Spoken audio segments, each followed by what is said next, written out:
All right, so are you ready? Today we are going deep, deep into pop music. Like, how does it get so popular? Yeah, how does it... Some songs are, like, everywhere. And then Gone. vanished. Yeah. So how does that work? How do some artists just stay huge for, like, years? Yeah. We're going to crack the code today, right? Using this awesome article called Right. The Popularity Cycle in the Pop Music Industry. Oh, fancy. I know, right? So Like, this article is like our map Sorry? to figure out how hits are, hardly. exactly how they like explode, How they fade away. and everything in between. Okay, so Yeah, it breaks it all down. it breaks it down into four 4 stages. stages: emergence, It's back on being a saturation. roller. Yeah, like a roller coaster, but for music, right? Exactly. So emergence. Let's start there. Okay. It's that moment when an artist Or a song. pops up out of nowhere. Like Billie Eilish, Yeah. Lil Nas X. They were huge on like TikTok. Boom. Right. You're... It's wild how these digital spaces can launch like a whole career. Totally changed the game. It's crazy. The article, it actually, it talks about Billie Eilish and her strategy with TikTok. Oh, interesting. Yeah, she put out these little snippets of her songs, Like teasers. teasers, and got people to make, like, dances. Videos. Yeah. So smart. Yeah, she knew how to use the platform. It's not just about being on it. Right. It's how do you actually use it? Yeah. Right. Exactly. But did it actually, like, did it work? Oh, yeah. Did it translate The to... charts. Yeah, chart success. Big time. Right. That strategy, her sound, I mean, she was at the top. Wow. Super fast. So fast. And Lil Nas X, same thing. With Old Town Road? Yep. TikTok viral. yeah. And then Ooh. Billboard Hot 100. #1. Right. 19 weeks. What? Record breaking. Okay, so you have this digital explosion, Uh-huh. and then you hit peak. The peak. Like, you can't escape the song. It's everywhere. Radio, stores. It's just the soundtrack of your life for a minute. Ed Sheeran. Yet shape of you. That was peak. Yes. You couldn't get away from it. You couldn't. And the article talked about this, how record labels, Oh, yeah. they try to keep that peak going Momentum. by like pushing collaborations. Smart. Right, because it exposes the artist to New people. new fans, new listeners. Whole new audience. Exactly. But sometimes, have you ever noticed how some... Some just feel like they don't belong. Yeah, they don't. The article talked about that. Did it? Yeah, how those The collaborations, inauthentic ones, they don't work. people can spot that, right? Oh, yeah. They A can. mile away. Okay, so what about after a song has its, like, Oh, moment? The sun sets. Yeah, saturation. Saturation. phase. It's that point where Like, if you loved it, you can't listen anymore. you're over it. It's, like, too much. Too much of a good thing. Even for, like, the biggest artists, Even them. happens to...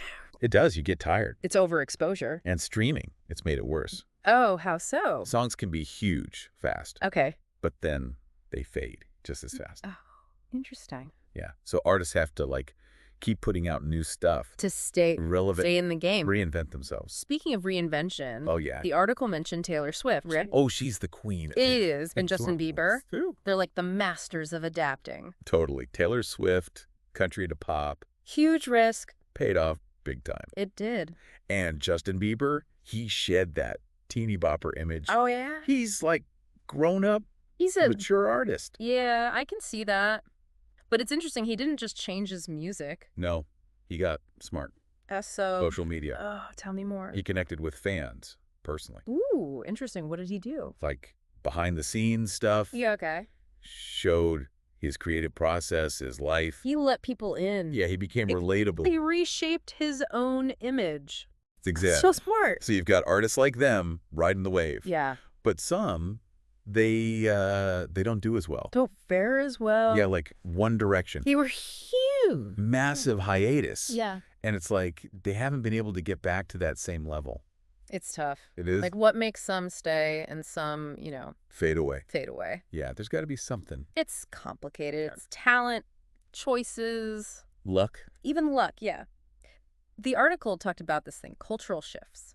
Okay, what's that? Like, the music that we connect with, it reflects the times, Oh, I see. Think about, like, social movements Okay. and how they've changed music. I see what you mean. Like Black Lives Matter. Yeah.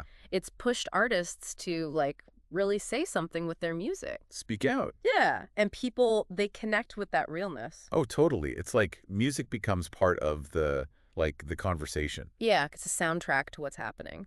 But before we go too deep on that, we got to talk about like the marketing side. Right, Because yeah. marketing, that plays a huge role. Oh, yeah, the article talked about how record labels, They do. they try to, like, manipulate, Ooh, juicy? or maybe influence is a better word. Okay, influence, but like how, what do they actually do? Lots of things. Timing, like when an album comes out, Oh, that's important. super important. They try to match it with, like, big events or trends. So it's all about like riding that wave. Exactly. And then there's promotion, the whole campaign. Okay. Social media, radio, All of it even product placements, just to get the artist out there. everywhere. It's like a performance almost. It is, and the artist is the star. And the labels are like the puppeteers. Kinda, yeah. Wow. So calculated. The article mentioned something else, I think. Oh, yeah, they're even using Data. like numbers. Yeah, like to predict what songs are going to be hits Before they're even out. before they drop. Yeah. That's wild. It's getting really scientific. Data-driven hits, wow. But if, like, everyone's doing that, how does anything stand out? That's the big question, isn't it? It is. Sometimes it's just right place, right time. Look. Yeah, a little bit of magic. But even with all the data, all the marketing, there's still that unpredictable factor. The X factor. Exactly. And that's what makes it fun, exciting, yeah. Okay, so you mentioned cultural shifts earlier. Oh, yeah. I want to go back to that because it seems really important, like the music reflecting the times. Think about movements like hashtag #MeToo or the fight for LGBTQ plus rights. Yeah. It's changed the music landscape. Yeah. More female artists. Speaking up. Yeah, against inequality. Yeah. And more LGBTQ plus artists celebrating who they are. And that resonates with people. Big time. It's not just about, like, entertainment anymore. It's about representation. Yeah, music with a message. Exactly. And the labels are like scrambling to keep up. Oh, how so? They're realizing people want authenticity. Realness. Yeah. Artists who stand for something. Not just a catchy tune. Nope. It's got to be more than that. So it's like the power is shifting. A little bit, yeah. To the artists who are being true to themselves. And reflecting what's happening in the world. They're the ones who are breaking through. They're the ones who last. Was there anything else from the article that, like, really stood out? The algorithms, they talked about that. Algorithms? Yeah, like on Spotify and Apple Music. Okay. They control what we hear. Oh, right. And they're designed to keep us listening. Which is good, right. Yeah, but they can create these, like, echo chambers. What does that mean? We only hear music that's similar to... Stuff we already like. Yeah, you ever notice that? Oh, all the time. Spotify keeps recommending me. The same stuff. The same stuff. It's like, come on, I want to discover new things. Right, and the article said, this can actually make songs burn out faster. Really? Why? Because if we're only hearing one type of sound... Then we get tired of it.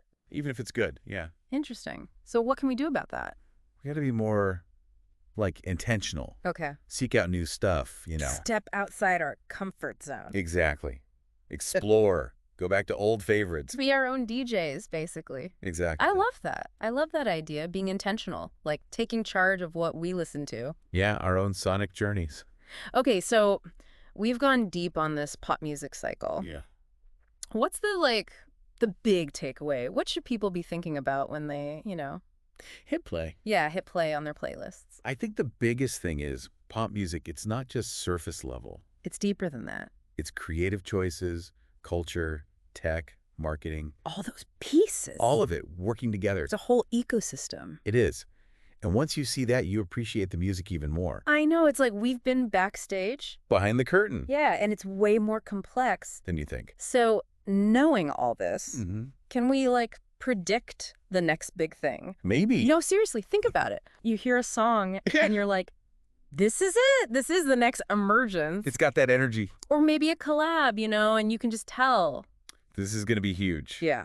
You never know. It's like a game now. It is. Fun one. I'm going to be listening differently, that's for sure. I think we all will. This deep dive has been, wow, just eye-opening. I'm glad. Thanks for geeking out with me. Anytime. And there you have it, folks. Another deep dive done. That's a wrap. Now, we want to hear from you. What are your pop music predictions? What collabs are going to blow up? Tell us. Hit us up on social media. Let's chat. And until next time, keep exploring the music. Keep listening. Keep those ears open. See ya, see ya.